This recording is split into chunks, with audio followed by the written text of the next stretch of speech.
kita rindu beribadah, roh itu tetap menyala-nyala. Amin. Puji Tuhan. Tadi saya kutip dikit doanya Pak Pendeta Kos Amin ya. Ketika kita mendengarkan firman Tuhan, jangan hanya kita dengarkan, tetapi harus diaplikasikan. Amin. Itu yang penting, betul ya Pak ya.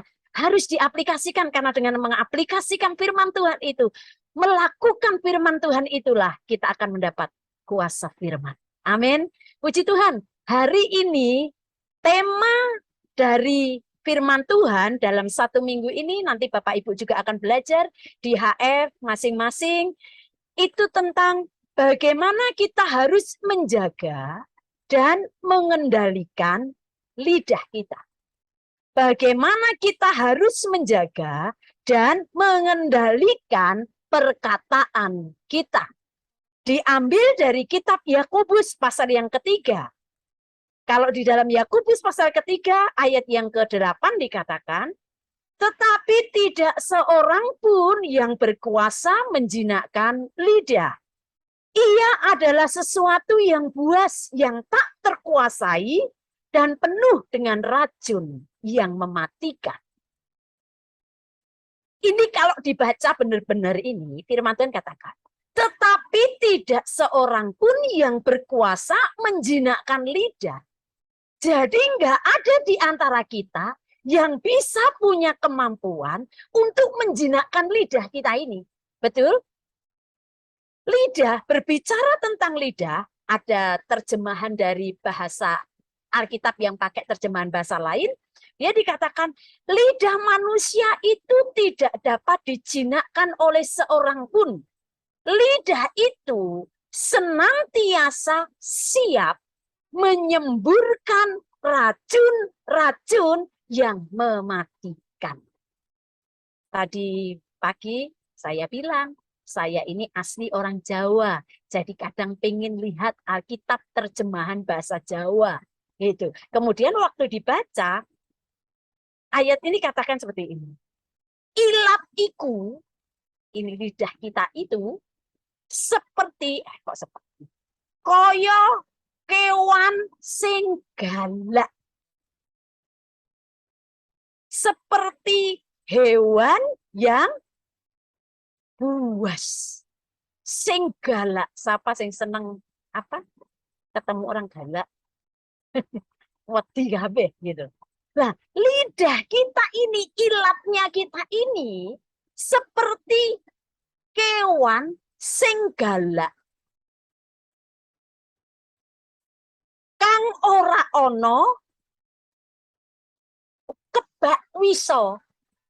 Banyak racunnya yang mematikan, lan ora ono wong sing iso ngendalike.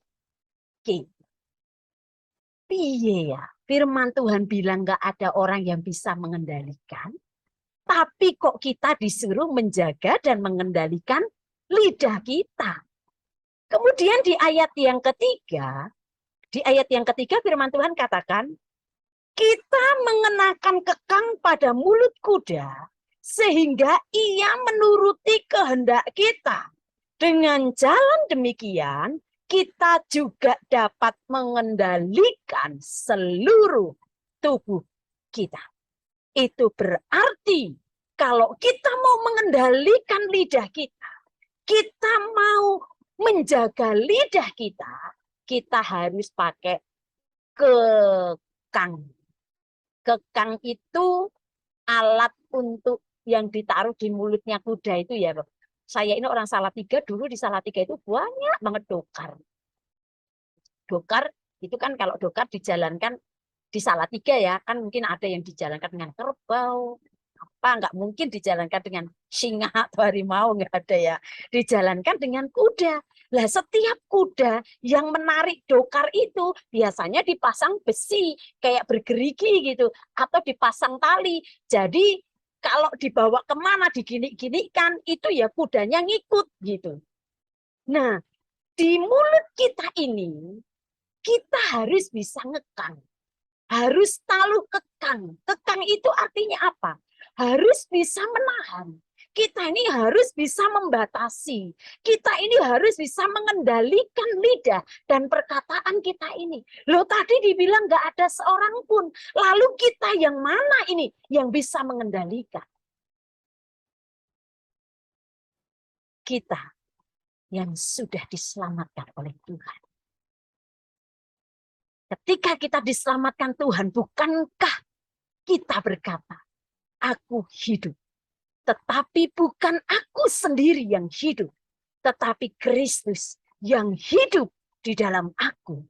Itu berarti ketika kita menjadi orang percaya, yang sudah percaya Yesus, yang sudah percaya firman Tuhan, yang mengerti Alkitab, kita percaya bahwa dengan kekuatan kita sendiri, manusiawinya kita sendiri, kita nggak bisa membatasi perkataan kita. Kadang kita nggak bisa nahan omongan kita.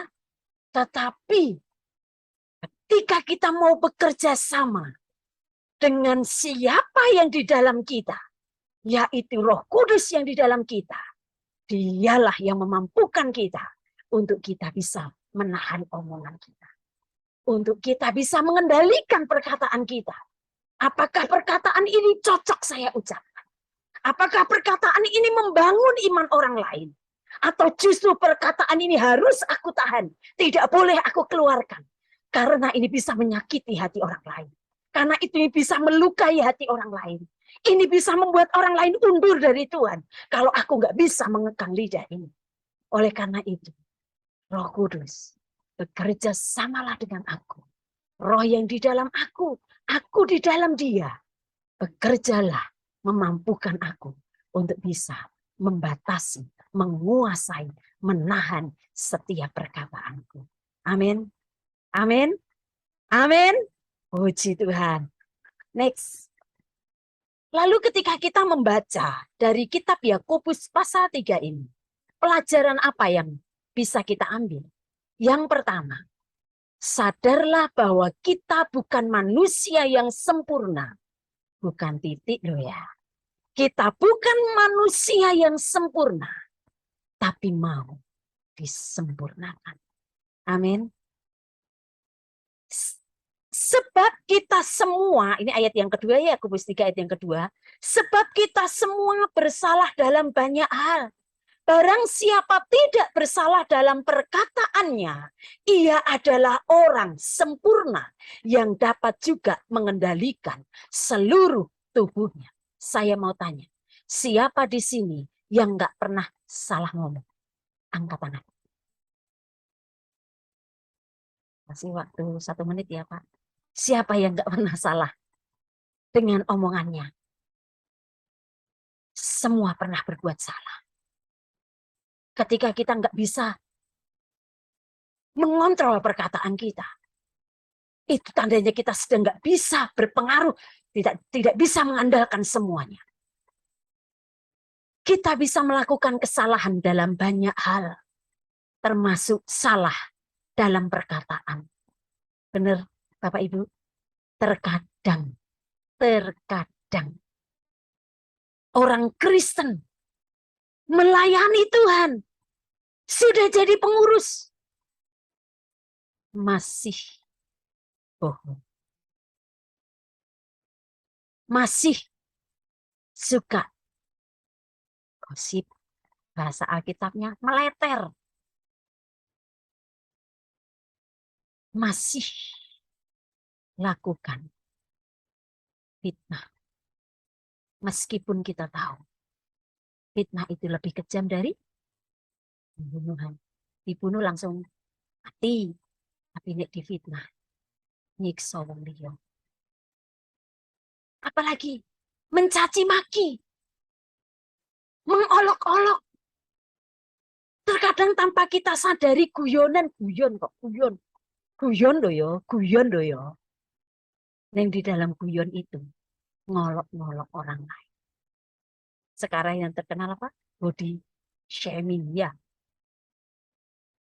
Melemahkan, menjatuhkan, mengutuk, kata-kata kotor.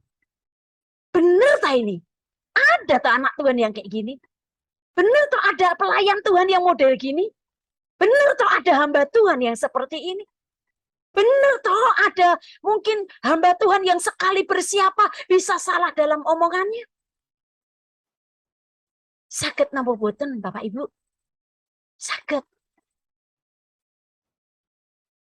Gak jemaat, gak pendetanya bisa salah ngomong.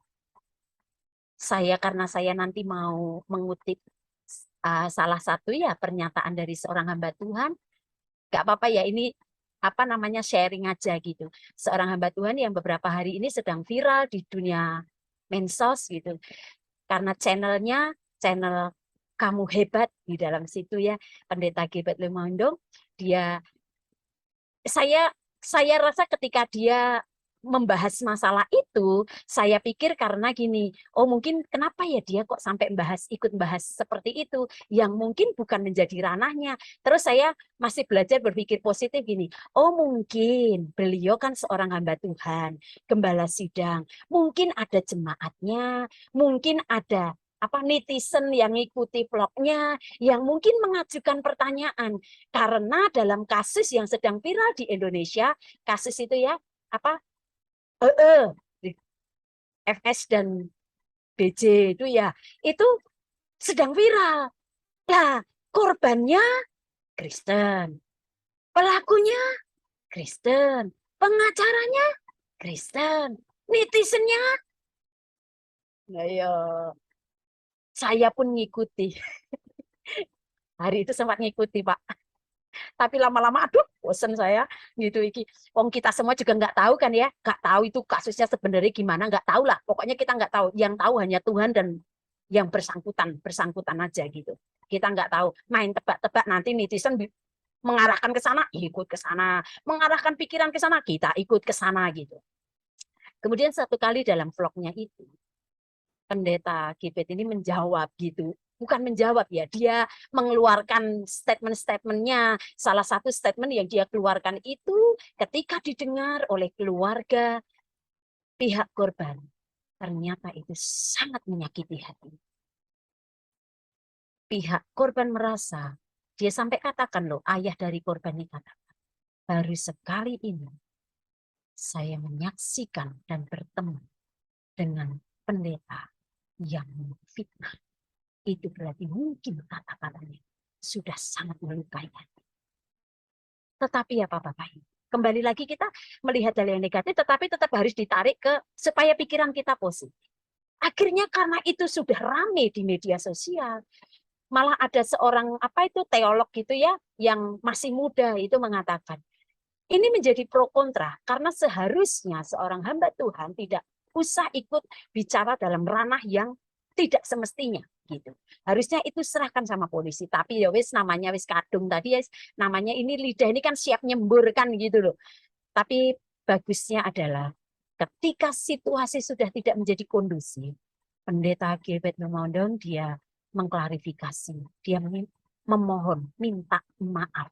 Kemudian yang dia lakukan adalah men-take down video itu.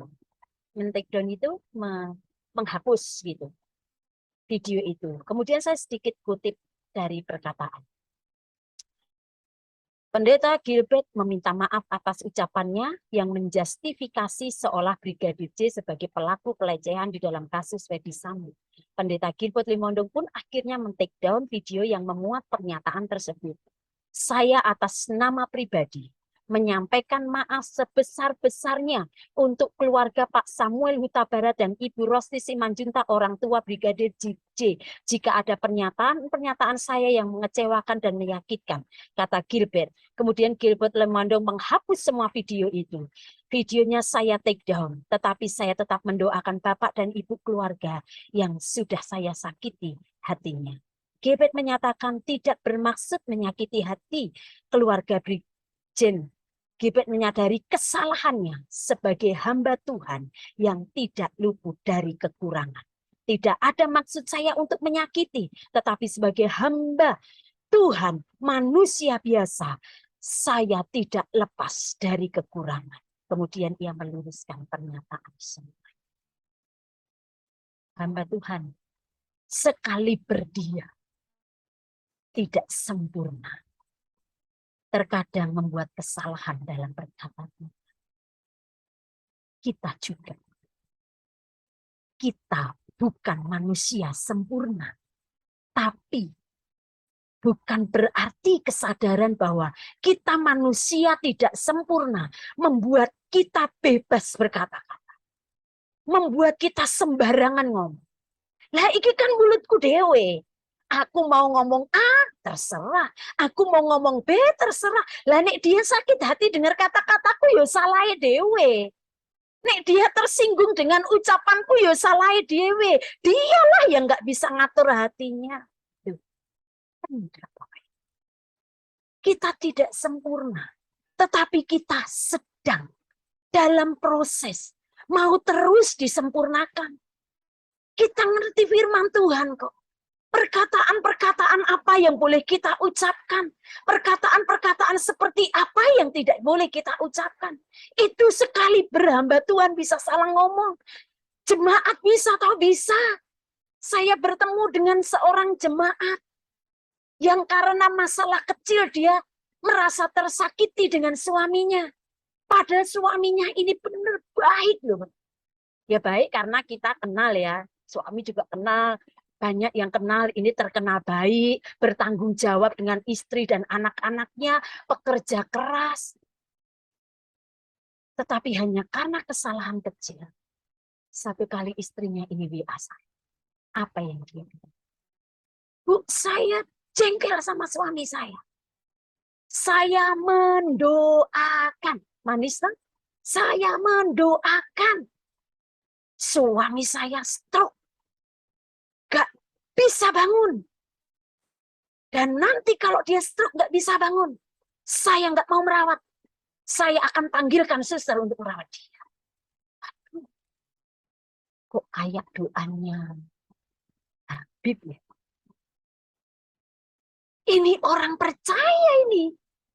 Orang yang ikuti ibadah. Kemudian di situ saya mulai ngomong dengan dia. Saya nggak apa, orang Jawa bilang wes nggak sabar saya untuk balas WA. Tak telepon aja. Saya bilang, Ibu, satu, mesti minta ampun di hadapan. Itu bukan doa. Itu kutukan. Itu mengutuk. Patahkan itu dalam nama Yesus. Mulut orang percaya itu berkuasa. Nek nggak hati-hati kejadian bener gimana? Nyesel. Siapa yang nyesel? Suami orang lain. Istrinya orang lain. Enggak. Siapa yang nyesel? Ibu sendiri. Yang kedua, minta ampun di hadapan Tuhan. Yang ketiga, jangan pernah diulangi lagi. Gak pantas orang Kristen ngomong seperti itu. Gak bisa, gak boleh. Orang percaya ngomong dengan mengutuk-ngutuk seperti itu. Apalagi wong kita ngomongin apa? Gak mungkin lah kita ngutuk apa orang lain. Enggak lah ya. Ada yang doain, tak doa kayak sih. Kamu ya sakit ya. Enggak lah ya. Jangan sampai dalam nama Yesus jangan sampai. Tapi ini kejadian benar. Ini kenyataan. Ini realita. Gak hanya hamba Tuhan. Gak hanya jemaat. Podo wae. Nek tidak bisa menjaga hati. Tadi di ibadah pagi. Bapak Gembala. Membimbing kita. Menuntun kita. Untuk menjaga hati. Tuhan ubah hatiku. Sebab dari hati ini. Kalau nggak bisa dijaga. Akan mengeluarkan perkataan-perkataan yang negatif. Akan mengeluarkan tingkah laku yang negatif. Karena sumbernya di hati kita. Firman Tuhan katakan jagalah hatimu dengan segala kewaspadaan. Karena dari situlah dimulainya kehidupan. Amin. Jadi jaga hati. Jangan suka ngutuk. Jangan suka ngomongin yang enggak-enggak. Slide berikutnya. Slide berikutnya. Setan itu mau kita ini selalu hidup dengan perasaan. Lalu mengeluarkan perkataan-perkataan yang mengutuk diri sendiri dan orang lain. Dan tanpa kita sadari, ini akan menghancurkan diri sendiri dan juga orang lain. Karena itulah pentingnya mengekang lidah. Amin. Bilang teman-teman kiri, kekang lidah ya.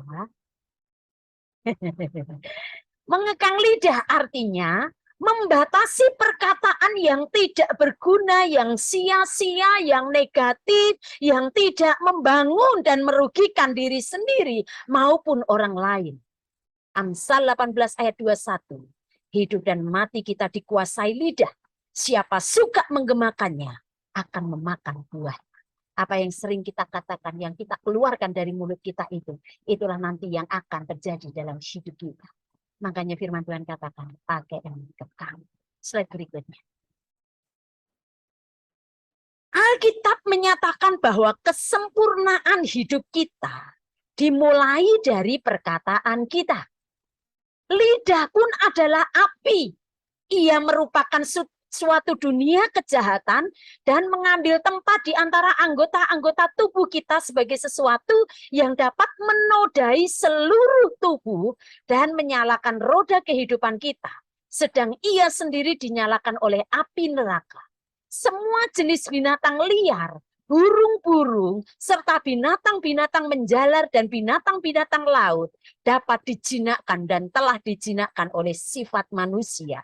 Kata sifat manusia ini sebetulnya dari bahasa aslinya adalah sama dengan lidah.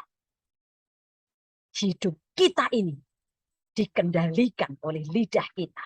Kalau kita nggak bisa mengendalikan lidah kita, otomatis kita tidak bisa mengendalikan seluruh hidup kita.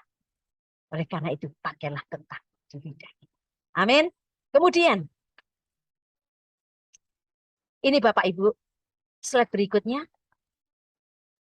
Ketika pengakuan iman kita, aku orang Kristen loh, aku pelayan Tuhan loh, aku hamba Tuhan loh, aku pendeta, aku pengurus, aku BPH, apalagi deh, aku.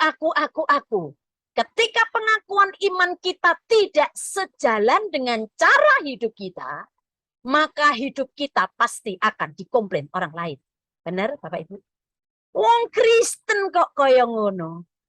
Orang percaya Tuhan, jarene rajin gereja, jarene rajin doa, jarene rajin baca Alkitab, jarene rajin melayani, tapi kok cara ngomongnya kayak gitu. Siap-siap dikomplain orang. Jangan salahkan orang komplain hidup kita. Orang komplain hidup kita karena dia melihat hidup kita tidak sejalan dengan pengakuan diri kita sebagai orang percaya. Seorang yang bernama Gary L. Sintos mengatakan seperti ini. Jika seseorang tidak menyukai Anda, mungkin orang itu perlu dikoreksi. Namun, jika hampir semua orang tidak menyukai Anda, mungkin Anda yang perlu introspeksi diri dan mawas diri.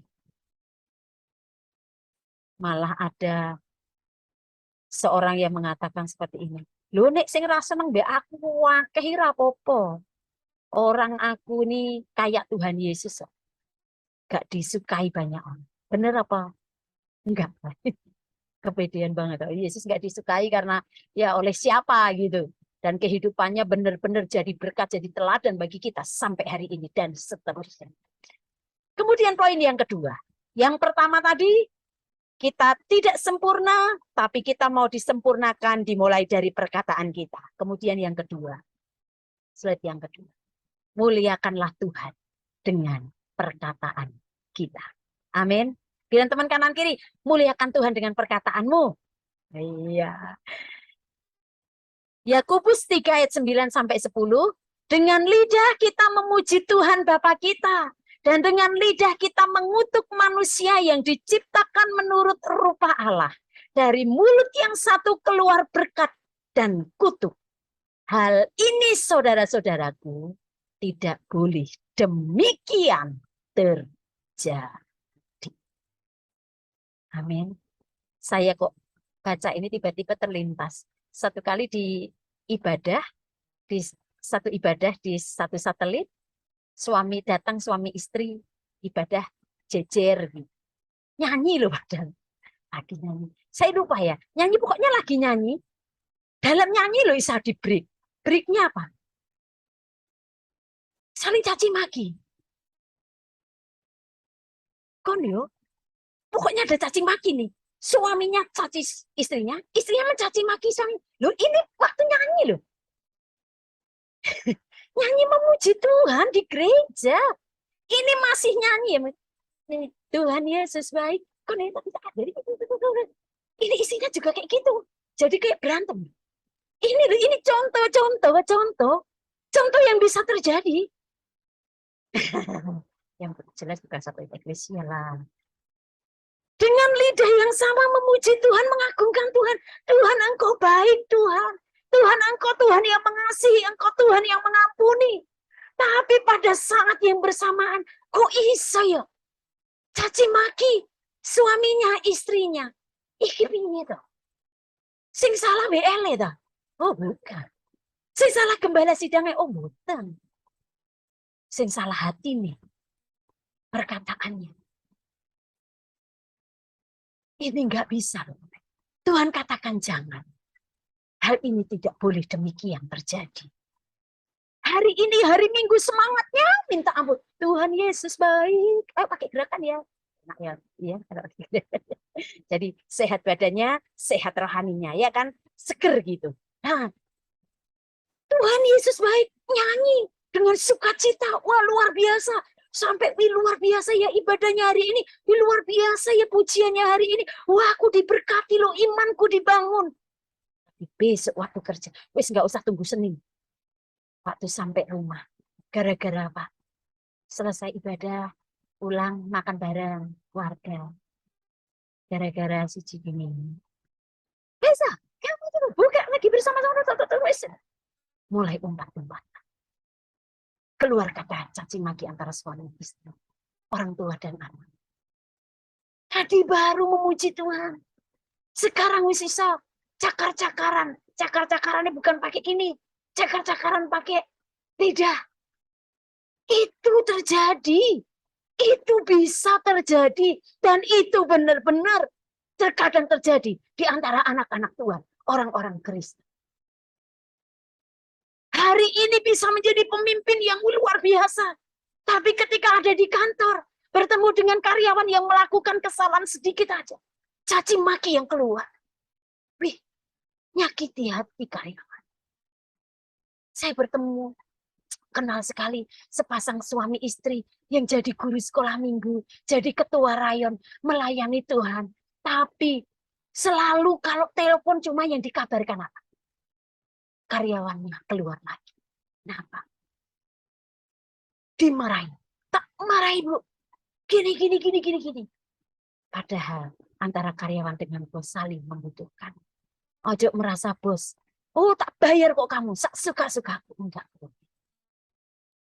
Atau mungkin oh karyawan bosku baik kok, suka-suka aku lah. Paling juga enggak dimarahi. Oh bosku orang Kristen kok paling nanti juga diampuni. Enggak boleh seperti itu. Menjadi orang bos orang Kristen yang memuliakan Tuhan. Karyawan Kristen yang memuliakan Tuhan. Memang enggak mudah, tapi kita perlu berusaha. Roh Kudus nanti yang mampukan kita. Amin. Muliakanlah Tuhan dengan perkataan kita. Tadi di awal saya cerita tentang Gilbert ya, karena saya ngutip sedikit 7 perkataan ya slide berikutnya. 7 perkataan yang memuliakan Tuhan. Yang pertama, slide berikutnya bisa. Perkataan yang berisi pengakuan akan kesalahan. Perkataan yang berisi pujian dan dorongan semangat. Perkataan yang berisi firman Tuhan yang membangun iman. Perkataan yang berisi teguran. Ojo negur.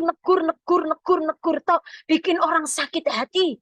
Tapi teguran dibarengi dengan bimbingan. Bimbingan dengan kata-kata yang bisa kita pilih. Kata-kata yang tidak menyakitkan dan memojokkan. Perkataan yang berisi pesan kasih, damai sejahtera, serta pengharapan. Perkataan yang berisi kejujuran dan kebenaran. Perkataan yang berhikmat, berakal budi, serta bijaksana. Seperti Kolose 4 ayat 6 firman Tuhan katakan. Hendaklah kata-katamu senantiasa penuh kasih. Jangan hambar. Sehingga kamu tahu bagaimana kamu harus memberi jawab kepada setiap orang. Kata-kata yang memuliakan Tuhan. Terakhir, slide terakhir. Seorang pastor penulis buku yang bernama Rick Warren. Dia mengatakan seperti ini. Hidup yang mendatangkan kemuliaan bagi Allah ialah hidup yang bertumbuh seperti Kristus. Dalam cara berpikir, berkata, dan bertindak. Semakin berkembang karakter Anda menjadi serupa dengan Kristus, semakin besar kita mendatangkan kemuliaan bagi Tuhan. Percayalah ketika kita menjaga hidup kita dengan baik, termasuk di dalamnya perkataan kita. Kita percaya kita akan melihat janji-janji Tuhan itu terjadi atas hidup kita. Sehingga hidup kita pun akan membawa kemuliaan bagi nama Tuhan. Saya ingat satu ayat terakhir. 1 Petrus 3 ayat 10. Firman Tuhan katakan gini. Siapa yang mau mencintai hidup dan mau melihat hari-hari baik, ia harus menjaga lidahnya terhadap yang jahat dan bibirnya terhadap ucapan-ucapan yang menipu. Siapa yang di sini nggak mau hidupnya baik? Siapa di sini yang nggak mau menjalani hari-harinya bersama keluarga, hari-harinya di dalam pekerjaan, hari-harinya di dalam pelayanan bisa dilalui dengan baik? Firman Tuhan katakan kalau kita mau hidup kita baik, mari kita mulai dengan menjaga lidah kita. Jangan berbuat jahat dengan lidah kita. Jangan berbuat jahat dengan bibir kita. Mungkin kita katakan kita orang yang alim ketoe. Kita nggak pernah mukul orang. Kita nggak pernah tendang orang. Tetapi mungkin dengan perkataan kita, kita sedang menyakiti dan melukai. Berbuat jahat terhadap orang lain. Hari ini minta ampun di hadapan Tuhan. Sekali lagi, tidak ada pernah yang sempurna dengan perkataan. Kita kadang salah dalam berkata-kata. Tapi pagi hari ini firman Tuhan ini mengingatkan saya dan Bapak Ibu sama-sama. Untuk kita belajar hari ini harus lebih baik dari hari kemarin. Besok harus menjadi lebih baik hari ini. Sampai kita bisa melihat mujizat demi mujizat Tuhan. Saya akan tutup dengan kesaksian singkat saja. Hari Kamis yang lalu, saya berdiri di pemakaman acara tutup peti dari almarhum istrinya Pak Leo. Di situ seorang ibu selesai ibadah itu biasakan duduk ya, duduk di kursinya masing-masing. Seorang ibu menjumpai saya kenal baik dengan ibu ini. Ibu ini wis dengan nangis, Pak Gosa waktu itu juga pas ada di depan kami gitu. Ibu ini cerita sudah nangis dulu, wis kulitnya putih, waktu nangis jadi merah banget kulitnya itu. Dia cerita, Bu, saya ini sedang sedih. Kenapa? Dia punya 3 anak. Anak saya satu yang ada di Bali. Hasil pengecekan di awal dari Surabaya, kemudian di Jakarta, hasilnya itu sama. Ada benjolan dan ternyata setelah dicek itu adalah kanker hati. Ada kanker hati. Waktu saya beberapa bulan lalu, Ibu masih ingat saya ke Bali. Waktu saya bersih-bersihkan, coba bantu anak saya ngerapiin, saya itu menemukan sebuah surat. Surat itu kok ngomong gini, Ma, nanti titip anak-anakku ya. Mama tolong jaga anak-anakku ya. Aku titip ya, Ma. Saya baca surat itu, saya pendem. Saya nangis di situ. Ini ada apa? Waktu itu belum tahu kalau anaknya ini terdiagnosa kena kanker hati. Ibu ini nangis, saya sebagai seorang ibu bisa membayangkan perasaannya. Sedih sekali. Ditambah lagi ketika dia benar-benar mengetahui penyebabnya, yaitu anaknya ini, putrinya ini yang sudah punya 2 anak, yang masih SMA, satunya baru masuk kuliah di Surabaya, terkena kanker hati. Doakan Bu, besok saya akan ke Bali, karena hari Senin anak saya diantar anak berobat ke Singapura. Kemudian iya Bu, saya berusaha mengeluarkan kata-kata yang bisa membangkitkan iman. Bisa saja saya keluarkan kata, ya Bu doa aja ya kalau Tuhan kehendaki sembuh, kalau enggak. Persoalannya dia sedang membutuhkan dorongan semangat. Sementara di sekelilingnya ada beberapa yang dilihatnya orang yang kena cancer, kena kanker, meninggal. Itu yang dilihat di depan mata. Jadi ibu ini dalam posisi seperti itu, saya tahu bagaimana perasaannya. Tapi saya keluarkan kata-kata yang membangun. Ibu percaya ya, pokoknya kita berharap sama Tuhan. Kita tetap percaya masih ada mujizat Tuhan. Kemudian ibu ini menangkap kata-kata itu dengan iya. Saya percaya masih ada mujizat, masih ada. Yuk Bu, kita doa sama-sama. Kemudian hari Minggunya saya WA dia. Bu, besok kita doa puasa bareng ya. Berdoa untuk sebut nama anak itu. Kita doa bareng ya. Kita percaya selama kita masih berharap sama Tuhan. Mujizat masih ada. Kemudian dia ke Bali. Kemudian dua anaknya sama yang mengantar ini pergi ke Singapura untuk berobat. Selesai itu hasilnya dikirim ke saya. Dan hasilnya dokter menyatakan tidak ada kanker. Itu mujizat. Diawali dari mana? Kata-kata iman. Perkataan iman. Ada tindakan iman. Berdoa sungguh-sungguh. Berjuang sungguh-sungguh. Dan memang Tuhan kehendaki tidak ada kanker. Itulah kuasa perkataan iman. Membangkitkan iman. Amin. Saya mengajak Bapak Ibu akan bangkit berdiri. Yang kurindukan hanya Kau Yesus. Menjadi sempurna dalam perkataan dan perbuatan. Kita enggak mampu, tapi Tuhan mampukan kita. Saya mengajak Bapak Ibu siang hari ini mengambil waktu sejenak. Untuk menyanyikan pujian yang mungkin ini pujian sudah lama banget pujiannya. Dan mungkin jarang dinyanyikan. Enggak tahu ya masih muda-muda ngerti lagu ini enggak, pokoknya kita mau nyanyi wong ada teksnya, ada pemain musiknya. Kita mau sama-sama belajar menyanyikan pujian ini sambil hati kita berdoa. Tuhan, ini yang kurindukan. Hanya Kau Yesus. Terima kasih Tuhan.